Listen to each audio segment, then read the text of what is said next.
ملک میں رہتے ہیں، ٹھیک ہے بھائی بھائی بن کے رہو، لیکن اس کا یہ مطلب تھوڑی ہے ہولی پر کسی کو مبارکباد دیں گے۔ ٹھیک ہے تمہارا تہوار ہے تم کرو،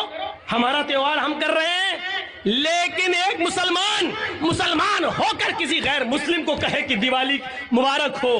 ہیپی دیوالی، ہیپی ہولی، معاف کیجئے گا،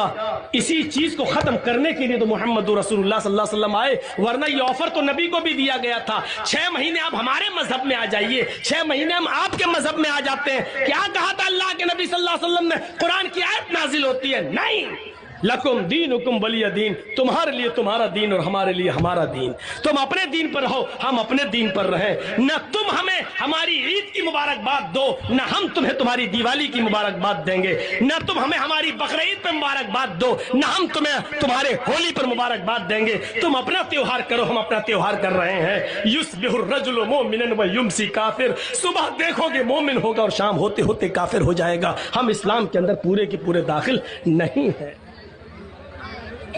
اب پھر کہو گے مولانا صاحب حرج کیا ہے، ہم ایک گاؤں میں رہتے ہیں، ہندو مسلم بھائی چارہ، اگر ہم نے دیوالی کی مبارکباد دے دی تو حرج کیا؟ پھر وہی مسئلہ ہے، جو قانون اسلام نے بنا دیا اس کو فالو کرنا ہے، یہ نہیں دیکھنا ہے کہ اس میں نقصان کیا ہے، اس میں فائدہ کیا ہے، ہماری سمجھ میں آئے یا نہ آئے، ہمیں اسی قانون کو ماننا ہے جو بنا دیا ہے جناب محمد رسول اللہ صلی اللہ علیہ وسلم نے۔ ٹریفک نیم جیسے لال بتی ہے، ہمیں رکنا ہے، چاہے گاڑی آ رہی ہو یا نہ آ رہی ہو، ہمیں رکنا ہے، جب تک ریڈ نہیں گرین نہیں ہوگی ہم نہیں جا سکتے، جب تک شریعت کی اجازت نہیں ہوگی ہم نہیں جا سکتے، ہم نہیں کر سکتے۔ انسانیت کی مثال قائم کرو، اگر آپ کے پڑوس میں کوئی غیر مسلم ہے، بیمار ہے، آپ اپنی گاڑی میں اس کو لے جاؤ، اسپتال لے جاؤ، اگر آپ کا پڑوسی غیر مسلم ہے اور اس کا بلڈ گروپ آپ کے بلڈ گروپ سے مل رہا ہے اور اس کو 1 بوتل خون کی ضرورت ہے، آپ فوراً اس کو اپنے بلڈ کا ایک بوتل خون نکال کر آپ اس کو دیجئے، شریعت اس کی اجازت دیتی ہے۔ انسانیت جتنی ہو، مانوتا جتنی ہو دکھانی چاہیے، لیکن اس کا یہ مطلب نہیں ہے کہ ان کے تہواروں میں آپ شرکت کریں گے اور آپ کے تہواروں میں وہ ان کو آپ مبارکباد دیں گے، اس حد تک شریعت اجازت نہیں دیتی ہے۔ یا ایھا الذین آمنوا ادخلوا فی السلم کافہ، ایمان والو تم اسلام کے اندر پورے کے پورے داخل ہو جاؤ، ہمیں اسلام کے اندر پورے کے پورے داخل ہونا ہے،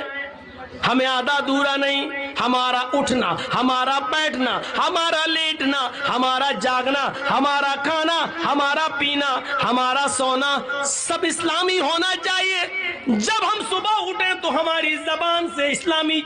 جملہ نکل رہا ہو، الحمدللہ الذی احیانا بعد ما اماتنا والیہ النشور۔ جب ہم کسی سے ملے تو ہماری زبان سے اسلامی جملے نکل رہے ہو، السلام علیکم ورحمت اللہ۔ جب ہم کسی سے مصافحہ کر رہے ہوں اور خیریت پوچھ رہے ہوں تو ہماری زبان سے نکلنا چاہیے الحمدللہ۔ جب ہمیں چھینک آئے تو ہمارا رہن سہن یہ ہونا چاہیے کہ ہماری زبان سے نکل رہا ہو الحمدللہ۔ جب ہم کسی اونچی جگہ پر لفٹ پر چڑھ رہے ہوں یا چھت پہ چڑھ رہے ہوں، سیڑھیوں سے اوپر جا رہے ہوں، تو اس وقت ہماری زبان سے جملے نکل رہے ہوں، اللہ اکبر اللہ اکبر۔ جب ہم لفٹ سے نیچے آ رہے ہوں یا ہوائی جہاز لینڈ کر رہا ہو اور نیچے اتر رہا ہو، یا ہم پہاڑ سے نیچے اتر رہے ہوں یا اپنے گھر کی چھت سے نیچے کی منزل پر آ رہے ہوں، تو ہماری زبان سے یہ اسلامی جملہ نکلنا چاہیے، سبحان اللہ سبحان اللہ۔ جب ہم لیٹرین میں جا رہے ہوں تو ہماری زبان سے دعا نکلنی چاہیے، اللہم انی اعوذ بک من الخبث والخبائث۔ جب ہم کھانا کھانے بیٹھ رہے ہوں ہماری زبان سے دعا نکلنی چاہیے، بسم اللہ وعلی برکت اللہ۔ جب ہم کھانا کھا کر فارغ ہو جائیں تو ہماری زبان سے جملہ نکلنا چاہیے، الحمدللہ۔ اللہ کی حمد و ثنا، مسجد میں جائیں تو اللہ کا نام لیا جائے، مسجد سے نکلیں تو اللہ کا نام لیا جائے، ماں باپ سے ملیں تو اللہ کا نام لیا جائے، گھر میں جائیں تو